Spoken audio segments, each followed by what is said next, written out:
Ladies and gentlemen, hey, hi, how you doing? Welcome back to the channel. Thank you so much for stopping by. Now that we've had a few days to fully experience the MW3 beta so far, I wanted to do a deep dive into my honest thoughts and opinions and initial impressions on gameplay this year. Obviously, it's a somewhat controversial title in terms of it being a full sequel to a game that we just had a year ago with MW2. Not really something we've ever seen before, and obviously the initial leaks and rumors of what this year was going to be was not a full-fledged game like what we have now with all the new content between campaign, multiplayer, spec ops, and the post-launch year as well. So I've definitely got some opinions and some initial impressions on the game, both in terms of the good and the bad, and then also some things that I'm just generally neutral on. It is what it is. And of course, I want to be as objective as I can be going into this with the good and the bad to ideally help you out and, help you guys come to a decision as to whether or not you think the game might be worth it or not. That said, I would highly encourage playing the game for yourself. Don't just go off of my single opinion on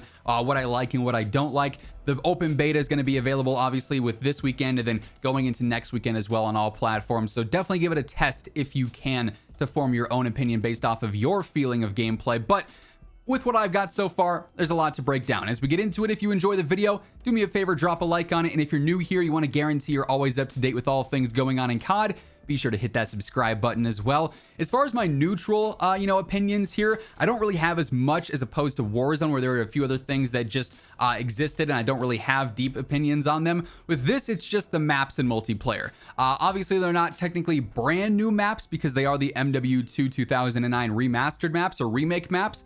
That said, I do enjoy them. They're some of my favorite maps in COD history, but you definitely are familiar with them right away. If you haven't ever played MW2, I'm sure you're really going to enjoy getting used to these maps. If you have played MW2 back in the day, it's a familiar setting for sure, and I think it'll be very nostalgic. But at the end of the day, I don't think the maps themselves are a super high point or a super low point of the game. It really depends on your level of familiarity with these and if you like the flow of them. I do feel like the game plays well though on these maps with the movement, but that's really my only neutral opinion, I guess.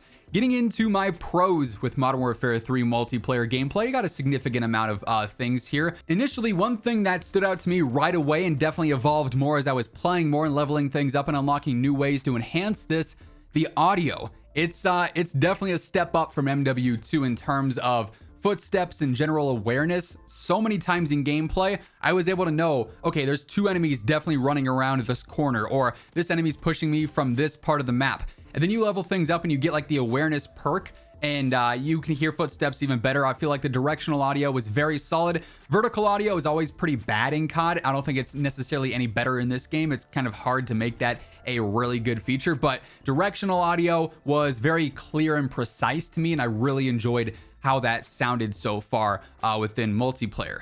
As far as gunfights go, I really like the feel of them. The weapons themselves, they have some recoil, but for the most part, they're very easy to use. You can pick up really any gun in the game and get a good feel for it after just a couple of times shooting it. There's not too much visual noise with visual recoil or smoke or screen shake, so gunfights rely a lot more on precise aim and alternative outside factors like movement and whatnot to, win some one-on-ones or some disadvantaged situations. I like that it's not a little bit more RNG based like MW2 in a sense, where you had a lot going on with your gun and it wasn't always about skill. It was about, oh, this person was hip firing and you had more screen shake and your visual recoil was awkward, so it wasn't that easy of a fight.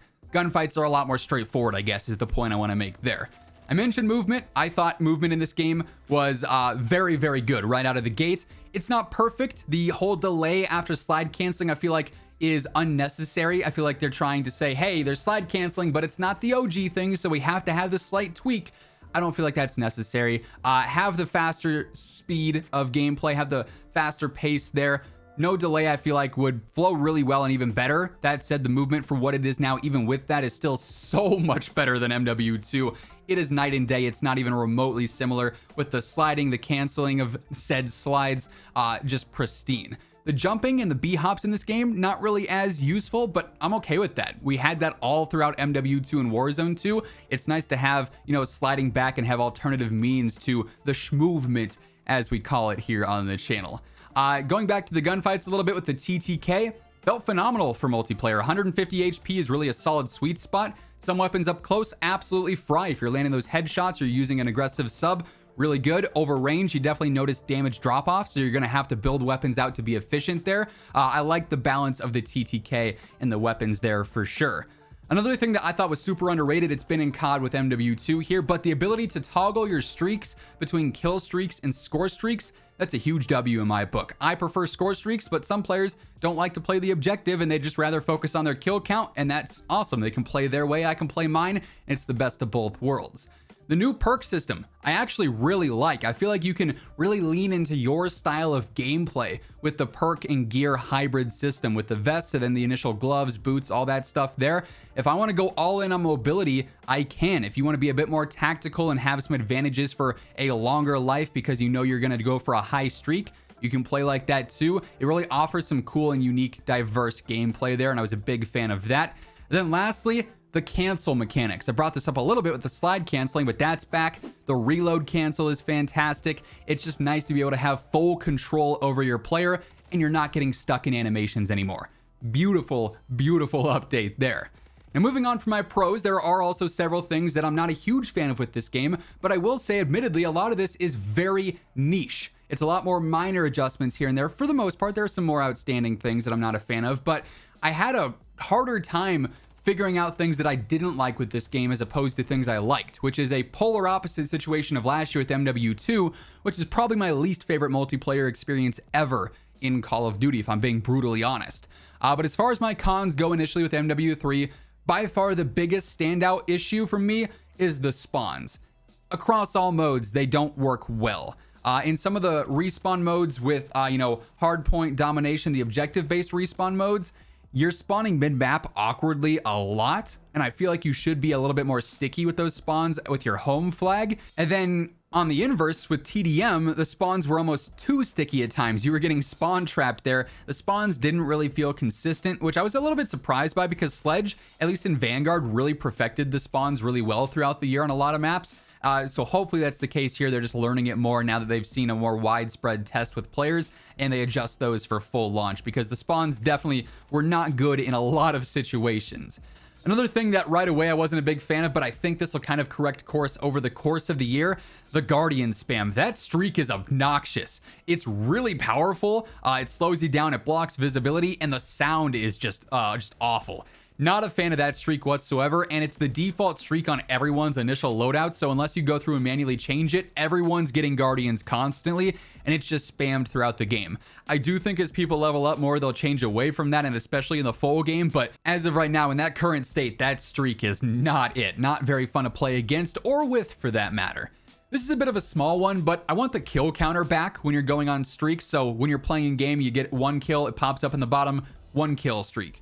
You go on a 5, it says 5th kill at the bottom, 15th kill. So you can just track your streak. There were several instances where I was like, I feel like I'm on a pretty high kill streak right now. Might be getting a little bit close to a nuke, but I could be on a 13 and just feel like I've been alive for a long time, or I could be on a 21. It'd be hard to tell unless I was actively paying attention to the scoreboard, which I try not to do because it's going to take you away from gameplay. And the second you pull up the scoreboard, someone's going to push in and flank you and take you out, and then you're just angry at everything, right? So the kill counter live on your screen would be nice to have back. As I mentioned earlier, the slide cancel delay, not a fan of that. I don't feel like it's necessary. Just have that natural slide cancel that doesn't reset tac sprint, and we're good to go. The delay did feel a little bit awkward in situations. This is a big one in terms of visibility. I feel like visibility itself on the maps is all right. I could see enemies decently well, but the teammate names, man, I've been firing at my teammates every single game. Someone turns a corner and I start spraying at them because I think it's an enemy, but it is my teammates. Usually it's guys in my Discord call, and then we're just laughing at each other because we're both terrible shooting at each other, but we couldn't see the tiny little dot or name above us when we were in that situation. There needs to be better visibility with your teammates versus your enemies and differentiating the two there, whether that's larger text with the name tags, whether that's outlines or something. There needs to be a change there that stops me from shooting my squad mates every single game multiple times. I think that's a relatively easy fix, but we'll have to wait and see. Another thing that I've honestly wanted adjusted since it was implemented in MW2 and Warzone is the attacker feed. When you die and it says, okay, you had 2 attackers. This guy did 4 shots and 120 damage. This guy did 1 shot and 30 damage. I want to know how much damage I dealt to enemies. Tell me that I put 4 shots into this guy and did 140 damage, and he put 5 shots and did 150. there's a lot of gunfights still even in this game where I feel like I put a decent amount of shots into an enemy, and then I get the attacker feed and it says they put in 4 shots to me, and I'm like, well, I feel like I got more than 4 hit markers and my gun has better damage, so I'm kind of confused as to how I died. I want to know the damage output that I'm giving in addition to the damage that I'm receiving when I die there. That'd be nice to see for sure. Then lastly, this is just wishful thinking. I don't think it'll happen, but lobbies disbanding, I don't want to have that. Let me play the same lobbies back to back to back. If I'm trash talking in game, you know, I want to have that heated rematch. If we stomped an enemy team and they're like, hey, we're going to get you now, I want to have that rematch. Also, for connection, sometimes you're in a game and the connection feels really good, the hit reg feels great, and then next match you're on a high ping. If the lobbies didn't disband, that wouldn't be a situation. So I don't think that's going to happen. They seem to have some data that says lobbies disbanding is better for retention, but you know, I would like to see that return because I don't think that was something that needed to be taken away in the first place. Overall, though, I'm pretty surprised by how much I enjoyed MW3. It also just might be because I didn't enjoy MW2 so much that anything is a change that I asked for is going to naturally feel better. Do I think it's worth it, though? It's tough to say so far, and next weekend when we have the full beta for PC, Xbox, and PlayStation, I'm going to do another review after my experience there as well, since I've only been able to play on console and I'm on PC standard for the rest of the year as is. I want to get input on both of those and see how things feel and be able to use more things and test more gameplay to get a more in-depth opinion for next week. But I think if you're someone who is not satisfied with MW2, this game is going to be more your style because it really does feel like it's the game we should have had after MW 2019. This is the true sequel to that game with the necessary adjustments to balance out some things that MW 2019 did poorly or enhance things that that game did well. It definitely is not MW 2019, but it is something that is drastically more impressive to me than MW2. It's not something that's going to feel wildly different from developer to developer like Treyarch games have in the past, and even going into COD 2024, it's going to be like that too, since that game's also being built on this engine. The drastic differences year over year are no longer going to be a thing, and this is the first time we're really seeing that. So I know there's some confusion and some thoughts about that being, you know, is this a DLC? Is this actually a new game? To me, $70, it's still a lot for a game in general, but in terms of campaign content, multiplayer content, post-launch content, which is already said to be more than MW2, the new Warzone update, everything there, I feel like it's sufficient enough for what I'm going to get out of the game. If you're someone who only wants to play the campaign or only wants to play multiplayer, your views might be different there in terms of the price for what you're getting out of it, but it is a game that's built around the feedback so far that we've been very vocal about for the past year, and the dislikes and the concerns about MW2 seem to be addressed for the most part. Obviously, there's a decent list of cons there. The game can improve a lot, but it's a step up from what we had last year, in my opinion. That said, that's going to wrap things up. If you enjoyed the video, do me a favor, drop a like on it, would be really appreciated. And if you're new here, you want to guarantee you're always up to date with all things going on in COD, be sure to hit that subscribe button on your way out as well. But once again, thank you so much for tuning in, and until next time, take it easy, have an awesome rest of your day, and I'll catch you later. Peace out.